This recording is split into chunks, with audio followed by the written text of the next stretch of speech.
Hello friends, जैसा कि हमने लास्ट एपिसोड में देखा, प्रिंस चौहान अपने पॉइजनर ड्रैगन की सोच से बार बार से परेशान होता है। तो उसके फादर उससे कहते हैं कि वो जो फैमिली के एस्ट्रोनॉट उसको ले जाएंगे, वहाँ पर जाकर उसकी इस प्रॉब्लम के सॉल्यूशन शायद मिल सकता है।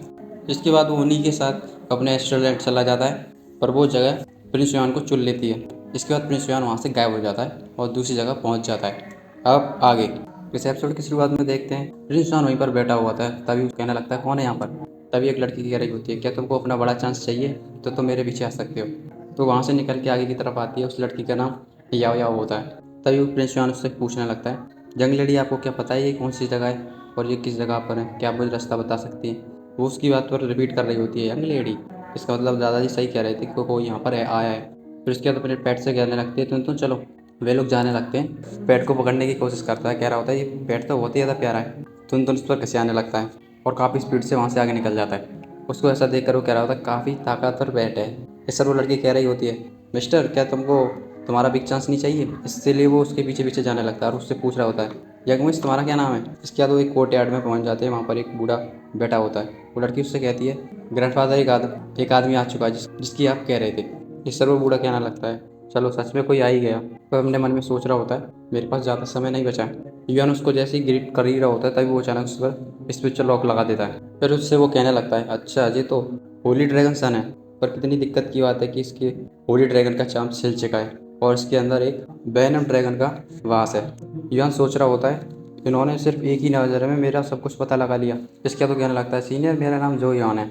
इस तरह कहने लगता है, हाँ ये जो फैमिली से है, पर क्या फ़ायदा, वो इतना बूढ़ा हो चुका है, एक बच्चे की भी रक्षा नहीं कर सकता। क्या तुमको अपनी एड मार्डिन की प्रॉब्लम को सॉल्व करवाना है। पर मैं तुम्हारी प्रॉब्लम को क्यों सॉल्व करूं। इस पर प्रिंस युआन उससे कहने लगता है, मुझे नहीं पता सीनियर को क्या पसंद है, पर मुझे इससे ज़रूर लगता है कि आप ज़रूरी मेरा यहाँ पर इंतजार कर रहे थे। इस तरह उसे अपने पास बुला लेता है और कहने लगता है, क्या तुम्हें लगता है कि तुम्हारे पास ऐसी कोई डिग्री है कि जिससे तुम मुझे यहाँ पर वेट करवा सकते हो। फिर वो उसे छोड़ देता है। वो लड़की कह रही होती है, शायद ये डर गया है। वो उससे कह रहा होता है, मैं तुम्हारी इस एड मेडियंस की प्रॉब्लम को सॉल्व कर दूंगा, पर तुमको प्रॉमिस करना होगा तुम याओ को यहाँ से बाहर ले जाओगे और उसको प्रोटेक्ट करोगे। उसकी ये बात सुनने का याओ कहने लगती है, ग्रैंडफादर, आप मेरे साथ ऐसा करना क्यों चाहते हैं। आपको नहीं दिखता ये लड़का कुछ ज़्यादा ही वीक है। इस पर वो कह रहा होता है, ये अभी तो वीक है, फ्यूचर के कह नहीं सकते। तो लड़की उससे पूछ रही होती है कि क्या हम फ्यूचर में कभी मिल सकते हैं। बूढ़ा उसका जवाब दिए बिना उससे पूछता है, तुम्हें मेरी डील कैसी लगी। इस पर योहान आगे आकर कहने लगता है, सीनियर, अभी तो मैं फ़िलहाल पावरफुल नहीं हूँ, पर मैं इस बात की गारंटी देता हूँ, सिस्टर याओ को अगर कोई भी हर्ट करना चाहेगा उसको पहले मेरी डेड बॉडी से होकर गुजरना पड़ेगा। उसकी बात सुनकर वो बूढ़ा खुश हो जाता है और कहने लगता है, बहुत अच्छे।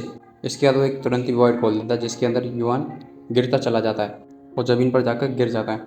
वो ऊपर की तरफ देख रहा होता है। फिर इधर उधर देखने के बाद आगे की तरफ बढ़ने लगता है। तभी अचानक से उसके ऊपर एक बुझा हुआ सा आदमी उस पर हमला कर देता है, जो कि चारों तरफ से। वो कह रहा होता है, आखिर ये किस तरह का जानवर है। इसके बाद वो उससे तुरंत ही हाथापाई करना शुरू हो जाता है। वो उससे थोड़ी देर ही लड़ता है और उसकी एक जोरदार घूंसा मारकर उसे वहाँ से फोड़ देता है। पर वो देखता है उसकी करोजन एनर्जी उसके अंदर घुस रही होती है और उसके रुइंस को ख़राब कर रही होती है। वो कह रहा होता है, मुझे इससे बचना होगा, नहीं तो ये मेरी सारी रुइंस एनर्जी को ख़राब कर देंगे। तभी अचानक से दो और आ जाती है उसके पास, पर अब की बार वो दोनों को एक ही अटैक में ख़त्म कर देता है। पर उनकी कोरिजन एनर्जी उसके रुइंस पर अफेक्ट पड़ रही होती है। अब मुझे यहाँ से जल्दी निकलना होगा। ये सोचने का वो ऊपर की तरफ जाने लगता है। रास्ते में काफ़ी सारे वही मॉन्स्टर पड़ रहे होते हैं, पर वो उनसे लड़ते हुए ऊपर जा रहा होता है। तभी अचानक से ऊपर कुछ ज़्यादा मॉन्स्टर हो जाते हैं और वो नीचे की तरफ आने लगता है। पर वो हार नहीं मानता, नीचे भी और सारे मॉन्स्टर होते हैं, उनसे भी लड़ना शुरू हो जाता है। वो अपने हाथों को देखकर कह रहा होता है, अगर ऐसे चलता रहा तो मेरे रुइंस की एनर्जी बहुत जल्दी खत्म हो जाएगी। तभी उसे आसमान में से एक और बड़ी कोरोनल एनर्जी उसके ऊपर आती हुई गिरती है। वो उसको देखकर काफ़ी स्पीड से उसी की तरफ जाता है और उसके घूंसा मार देता है। उसके घूंसे से वो कोरिजन एनर्जी फूट जाती है, पर वो उसको घेरने लगती है। धीरे धीरे करके वो एनर्जी उसको पूरी तरह से जकड़ लेती है और हम वो देखते हैं कि वो एक लकड़ी के गोले के अंदर कैद हो चुका होता है, जिसके अंदर लगातार कोरिजन एनर्जी घुस रही होती है, जिसकी वजह से उसके शरीर पर चिटकने के भी दाग आ चुके होते हैं। वो उस समय पर अपने माता पिता के बारे में सोच रहा होता है। वो कह रहा होता है, मैं यहाँ पर नहीं मर सकता, मुझे स्ट्रांग बनना है, मुझे इतना स्ट्रांग बनना है कि मेरे साथ के लोगों को मैं अच्छी तरह से रक्षा कर सकूँ, उनके ऊपर कोई भी खतरा ना रहे। इसी के साथ ही वो काफ़ी सारी एनर्जी को छोड़ता है और हम देखते हैं उस जगह से एकदम ही आज़ाद हो जाता है। जब उसकी आंखें खुलती हैं तो वो एक कोर्टयार्ड में बैठा होता है और वो बूढ़ा और लड़की वहीं पर ही बैठे होते हैं। वो खड़े होकर कहने लगता है, ये क्या। इस पर वो बूढ़ा आदमी कह रहा होता है, ज़रा अपनी बॉडी को फील करने की कोशिश करो। फिर इसके बाद वो अपनी बॉडी के अंदर झांकने की कोशिश करता है और अपने बॉडी के अंदर 8 मार्डियंस को इंटैक्ट देखने के बाद वो बहुत ही ज़्यादा खुश हो जाता है और कहने लगता है, मेरी मार्डियंस तो ठीक हो गई। इस पर वो आदमी कह रहा होता है, तुम्हारी मार्डियंस तो शुरू से ही ठीक थी, बस ये दिक्कत है कि तुम उनको सेंस नहीं कर पा रहे थे। उनको सेंस करने के लिए मृत्यु और लाइफ के चक्कर में डालना पड़ेगा, तभी तुम उनको सेंस कर सकते हो। अगर तुम उसी जगह पर लास्ट मौके पर मर जाते तो तुम हकीकत में भी मर जाते। इस पर प्रिंस यान उससे कहने लगता है, चाहे कितने भी बड़ा कठिन टेस्ट हो मैं उसको ज़रूरी पास करूँगा। मिस्टर वो उससे कहने लगता है, मानना पड़ेगा तुम वही लड़की हो जिसने अभी फॉर्मेशन पार किया, पर मैं तुमको बता दूँ तुम्हारी ये आर्ट ऑफ मेडिटेशन अभी तक पूरी तरह से इंटैक्ट नहीं हुई है, और ये अभी जब ब्लॉक हो जाएंगी तब इनको तुम खोलोगे तो उसका टेस्ट पहले बार से भी बहुत ज़्यादा कठिन होगा। इस तरह वो उससे कहने लगता है, जब तक मैं इनको खोल सकता हूँ तो मैं उसके लिए करने के लिए कुछ भी तैयार हूँ। इस तरह वो कहने लगता है, बहुत अच्छे। तभी वो लड़की पीछे से उठ के आ जाती है और कहने लगती है, कोई दिक्कत वाली बात नहीं है, अगर तुम अपनी मॉडल्स को ऑन नहीं कर सकते मैं भी अपनी एनर्जी को ऑन नहीं कर सकती हूँ। इस तरह बूढ़ा आदमी कहने लगता है, यो सही कह रही है, वो अपनी बैटल एनर्जी को यूज़ नहीं कर सकती है कुछ कारणों से, पर उसके पास इतनी नॉलेज है जो कि मैंने ही दी है उसे, वो तुम्हारे मास्टर बनने के लिए बिल्कुल ही योग्य है। इस तरह वो कहने लगता है, आपने जो पहले कहा कि आप मुझे यंग सिस्टर यायाओ की रक्षा करनी थी, मुझे ऐसा लगता है कि मुझे उसकी रक्षा करने में काफ़ी ज़्यादा समय लग जाएगा ऐसे तो। इस पर वो बूढ़ा आदमी उससे कहने लगता है, लड़के आखिर तुम कहना क्या चाहते हो। इस पर प्रिंस यान कहने लगता है, सीनियर मैं आपकी प्रॉमिस को ज़रूरी फुलफिल कर सकता हूँ, पर मुझे ऐसा लगता है कि मैं अभी उसके लिए योग्य नहीं हूँ। इस पर वो लड़की कह रही होती है, ग्रैंडफादर आप इसे प्रॉमिस कर दीजिए, बाहर जाने के बाद ये रक्षा मेरी नहीं करेगा बल्कि मुझको उसकी रक्षा करनी पड़ेगी। इस पर वो बूढ़ा कह रहा होता है, याओ ठीक कह रही है, और मैं अपनी टेक्निक किसी बार वाले को नहीं सिखाता। इतने में ही प्रिंस यान तुरंत ही जमीन पर बैठ जाता है और कहने लगता है, मैं मास्टर को ग्रीट करता हूँ। उसको ऐसा करते देखकर वो हंसने लगता है और कह रहा होता है, तुम बहुत ही चालू लोमड़ी लड़के हो, चलो कोई बात नहीं, हम दोनों मिले ये शायद किस्मत में ही था, मैं तुम्हें अपना स्टूडेंट एक्सेप्ट करता हूँ। इसी के साथ ही वो उसे उठा देता है और कहने लगता है, इसी के साथ मैं तुम्हें एक टेक्निक सिखाता हूँ जिसकी मदद से तुम अपनी मेडिसिन को खोल सकते हो और प्रैक्टिस कर सकते हो। युआन प्रिंस युआन की बॉडी के चारों तरफ रुइस की तरह की एनर्जीज घूम रही होती हैं, वापस से उसके शरीर में घुस जाती है और वो ज़मीन पर आ जाता है। ज़मीन पर आ जाने के बाद प्रिंस युआन कह रहा होता है, ड्रैगन की टेक्निक। इस पर वो कहने लगता है, हाँ तुम्हारी बॉडी के ऊपर जो इंगारियम्स हैं वो बहुत ही ज़्यादा कठिन है और इस टेक्निक की मदद से तुम उन्हें कर सकते हो। इस पर वो कहने लगता है, जो चीज़ें दिखने में कठिन होती हैं वही ज़्यादा आगे जाकर ताकतवर होती हैं। इस पर वो कहने लगता है, बहुत अच्छे का, और इसी वजह से मैं तुम्हें एक और टेक्निक सिखाता हूँ, सोल पैरालिसिस टेक्निक। उसको जैसे ही उसके पास भेज देता है, उस टेक्निक को लेते ही उसकी सोल उसकी बॉडी से बाहर निकल जाती है और फिर वापस आ जाती है। तभी वो बूढ़ा आदमी उसको एक पुरुष पकड़ा देता है और कहता है, ये तीनों पुरुष है, इसे तुम अपने मास्टर्स की तरफ से पहला गिफ्ट समझो।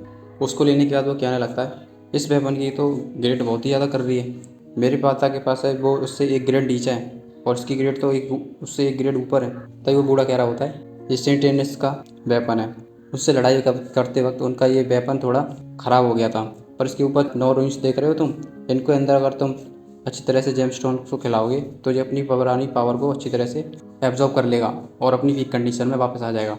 इस सब उससे कहने लगता है, मैं मास्टर का अभी तक नाम नहीं जानता हूँ। इस सब वो कहने लगता है, मेरा नाम कांग युएन है, तुम्हारे अभी 2 सीनियर ब्रदर्स भी हैं, अगर किस्मत में होगा तो मुझसे ज़रूरी मिलोगे, अगर किस्मत में नहीं होगा तो छोड़ देना, कोई दिक्कत वाली बात नहीं। फिर याओ से कहने लगता है, याओ मुझे पता है तुम्हारे पास बहुत सारे सवाल हैं, पर उनको अभी जवाब जानना ठीक नहीं रहेगा। फिर उसको एक सील सी पकड़ा देता है और कहने लगता है, इस सील को कभी भी मत टूटने देना, अगर ये टूट गई तो वो लोग तुमको ढूंढने आ जाएंगे। इस पर वो कह रही होती है, कौन लोग, कौन पड़े हैं आखिर मेरे पीछे। तभी कांग युआन तुरंत ही प्रिंस युआन से कहने लगता है, सुनो इसकी सील को बिल्कुल भी मत टूटने देना, चाहे कुछ भी हो जाए, अपनी रिसेंटफुल एनर्जी से इसको बचा के रखना। प्रिंस युआन याओ की तरफ देखकर सोच रहा होता है, मुझे लगता है इसकी भी स्टोरी कुछ अलग है, पर मुझे ऐसा लगता है मेरे पास क्वालिफिकेशंस नहीं है कि मैं इन चीज़ों को जान सकूँ। इस पर वो उस बूढ़े से कहने लगता है, हाँ मैं बिल्कुल ही इस चीज़ की ध्यान रखूँगा। फिर उसके बाद वो तुरंत ही एक और फॉर्मेशन को ऑन करने लगता है और कह रहा होता है, अब तुम लोग यहाँ से जा सकते हो। इस पर युआन उससे कहने लगता है, इतनी जल्दी जा सकते हैं। इस पर वो कह रहा होता है, हाँ जाओ। फिर उसके बाद वो याओ से कहने लगता है, याओ पता नहीं हम शायद मिलेंगे भी फ्यूचर में या नहीं मिलेंगे, मैं कुछ कह नहीं सकता, जाओ और अपना ख्याल रखना। इसके बाद वो भी उसी फॉर्मेशन में चली जाती है। तभी कांग युआन प्रिंस युआन से कह रहा होता है, मेरे प्रॉमिस का ध्यान रखना और याओ की अच्छी तरह से रक्षा करना। इस पर वो कहने लगता है, मास्टर मैं आपकी टीचिंग्स को नहीं भूलूंगा और मैं इसकी जान लाकर रक्षा करूंगा, आप चिंता ना करें। इसके बाद वो लोग वहाँ से चले जाते हैं। तभी अचानक से उस जगह का मौसम बदल जाता है और बादल घनघोर होने लगते हैं। कांग युआन कह रहा होता है, लगता है वो आ ही गया और लगता है मुझे अपनी इन बूढ़ी हड्डियों को थोड़ी एक्सरसाइज देनी होगी। तभी आसमान से काफ़ी जोर की एक स्पिरिचुअल रे निकलती है और उसके नीचे हम देखते हैं 3 लोग आ जाते हैं जो कि आसमान में खड़े होते हैं और वो कह रहे होते हैं, कितने समय से तुम अंधेरे में छुपे हुए हो, जल्दी से वो पर्सन वापस कर दो तो अच्छा रहेगा, नहीं तो ये जगह तुम्हारी कब्रिस्तान बना देंगे। इस पर इंद्रन हंसते हुए कह रहा होता है, आओ आओ मैं भी तुम्हें देखना चाहता हूँ, आखिर तुम इस जगह को कैसे कब्रिस्तान बनाते हो। और उसी के साथ ही वो भी एक स्पिरिचुअल एरिया को छोड़ देता है और उसकी शरीर के सारे कपड़े उतर जाते हैं और उसके ऊपर कुछ रुइंस के निशान आ जाते हैं। वे तीनों उसको देखने के बाद तुरंत ही उसके ऊपर हमला करने जाने लगते हैं। कांगुया तुरंत ही एक आदमी के घूंसा मारकर उसके पीछे फेंक देता है। तभी दूसरा आता है और वो उसके घूंसे से घूंसा मिलाते हुए उसे एक बॉडी में घुसेड़ देता है। उसकी बॉडी के अंदर वो खुद भी चला जाता है और उसके ऊपर हमला करने लगता है। और वो बचे हुए दोनों ये देखकर तुरंत ही उस बॉडी के अंदर घुस जाते हैं और उसके जाकर चारों तरफ से हमला करने लगते हैं।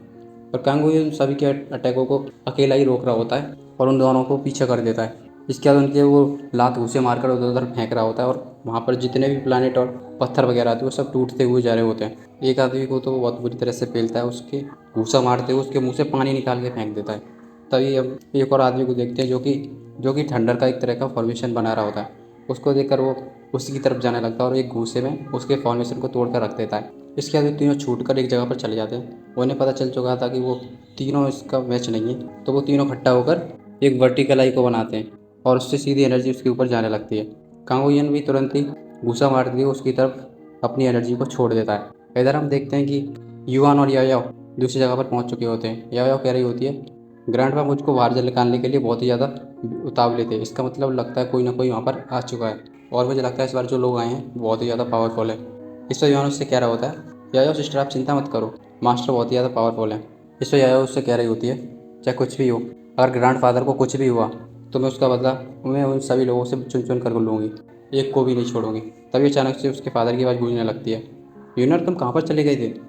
इस एपिसोड में बस इतना ही, मिलता है अगले एपिसोड में।